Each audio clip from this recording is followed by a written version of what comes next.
you go. You have to face that. Okay. For this assessment, you'll need to be facing your patient, but like I said, I will stand at the back so that you can see.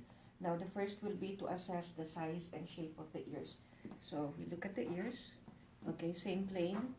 Okay, and you will note that they're basically the same size. If we were to get an approximate measurement using our thumb, this would be about 5 centimeters. Okay, this is an inch, 2.54 centimeters. So times 2, so a little over 5 centimeters.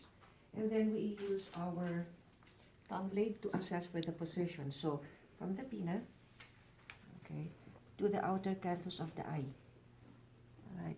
So you will see this, the angle here. Okay, that is the 10-degree angle that I spoke about earlier. Okay. Look over on this side. The 10-degree angle here. Okay. Now, we also have looking for lesions and discoloration. So we know that the color of the ears will approximate the rest of the face. Okay, no redness, no lesions. Okay, so of course you have the ear piercing with the earring. Okay, and then we now palpate. So when we palpate, so feel the way there to the tragus, and we also palpate the mastoid process. Any pain? Okay. So again, from here all the way down, and then mastoid. Okay. And then we need to check also the temperature. So again, using the dorsum. Okay. So you'll note that the ears are a little cooler compared to the rest of the body. Okay. Now we now do our inspection of the auditory canal.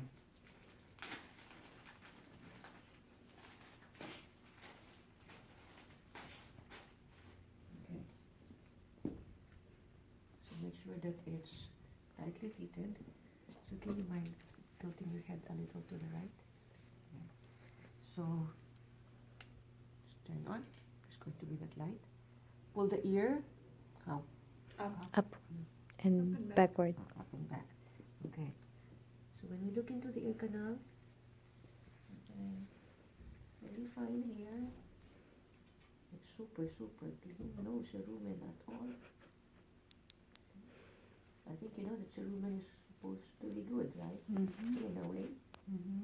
Okay, now I can see the cone of light. So that is the tympanic membrane. Pearly gray in color, shiny. Okay, you wanna see?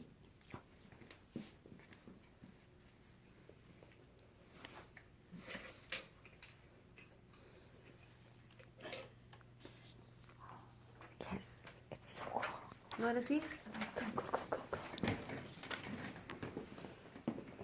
Looking at your ears. You saw the ear canal, it was pinkish, there was small hair, no cerumen at all.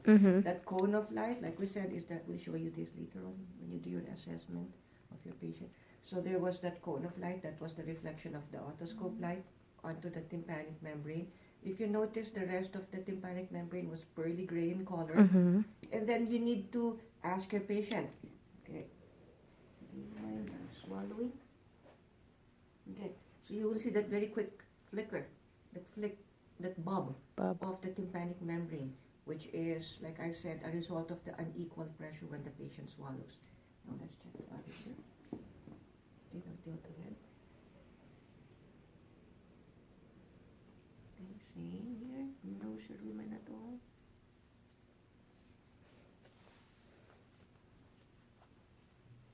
Okay, pearly green color. Can you please swallow? You say you had a ruptured eardrum? Which one was it, the left? I don't remember. It's intact. It's intact. Okay, so that is for her questions? Okay, next we do our auditory function. So we start with the gross hearing test. So like we said, Suki, you mind putting an index finger into one ear and then wiggle? Okay, so you stand 1 to 2 feet behind your patient, whisper 3 unrelated words. Can you please repeat? Dog, sky, table. Okay, so that will be for the left ear. Now let's do the right. Okay, make sure you have 3 unrelated words again. Book, red shoes. Okay, so she has good whisper or gross hearing test. Very Okay. soft.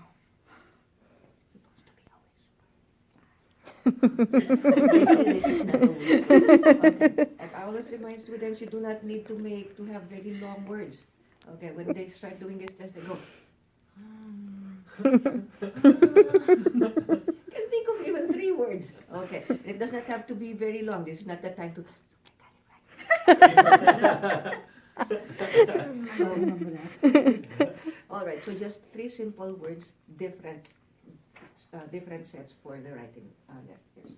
Okay. Now we do the Weber test. So for the Weber test, okay, I'll strike the tuning fork, not on your head. Okay, but I'll put it here on top. Tell me if you hear the vibrations equally on both ears. Yes. Okay, so that's the Weber test or lateralization of sound. Okay, now we go to the Rhine test. So this time, Suki, I will strike it, put it here behind the ear on the mastoid process. When you don't hear the vibrations anymore, say now, and I will move it here, just in front of the ear canal. Okay. Okay, and tell me again if you don't hear it. Okay. So this will be your bone.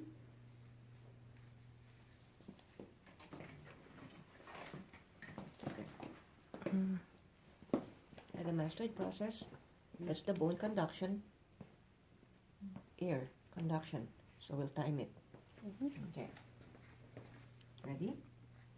Suki, ready? Ready.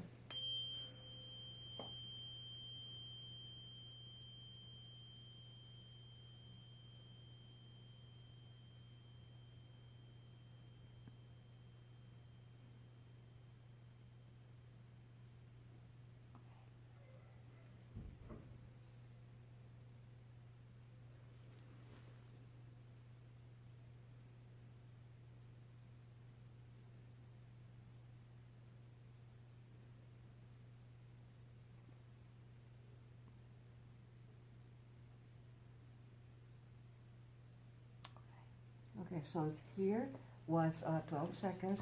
This was 28 seconds. Normal? Yes. Okay, so we said air conduction should be at least twice as long as the bone conduction.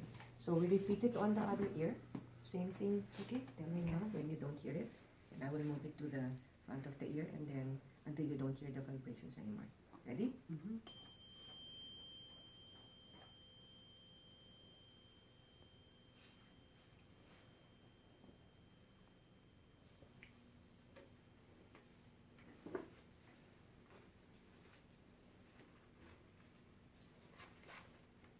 Okay.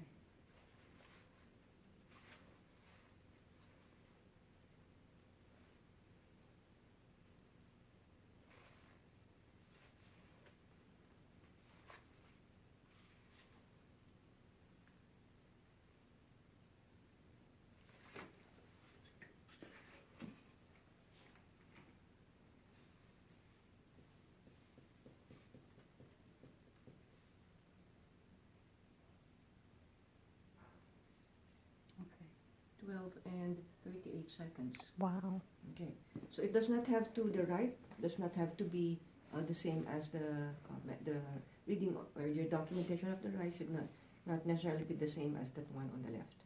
Okay, so I have a that's the question. right test. So even if it's like triple, that's still fine, as long as the AC is At least, higher? Okay, at least twice as long. okay. Okay. Or at least twice. At least twice as long. Okay, so if you say 12 for the bone, at least 24 seconds for the ear. If it's 10, at least 20. Okay, So it can be more, but not less. Right. And then we now do the Romberg test. Do you mind standing? Okay. Like this. Put your feet together. Okay. Look straight ahead. Okay. Observe for any minimal swaying. Feet should be together, arms at the side. Okay. Now close your eyes. Again, observe for about 10-15 seconds. Okay. You see the minimal swaying? All right. So, you can open your eyes. Now, here is the thing. When you perform, so this is a negative Romberg test. So when you perform this, you make sure that you're standing this way to catch your patient. If, for example, your patient loses balance and steps forward, and you're standing here, then you'll have to catch this way. If your patient falls to the back, then you'll be doing that. So here, you're prepared to either catch the patient, whether they, slip to the front or to the back. All right. Questions? So this is for the hearing. You can sit again, and then let's do the assessment of the mouth.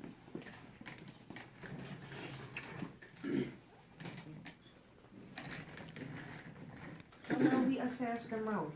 So we start with, you have gloves, gloves. Okay. So you have first the lips. Okay, observing the color of the lips. Pinkish in color, moist, no cracks. Okay, and then you have, so basically we will inspect and then palpate. Okay, so we now assess also the, we now assess also the buccal mucosa.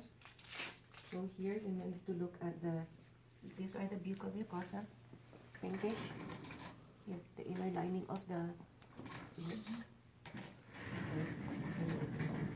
inner lining of the cheeks, okay, pinkish, and then we'll need to assess for the Stensen's duct. Okay, let's see if you can. Oh, right there. See that one? Where I have my that papillary there.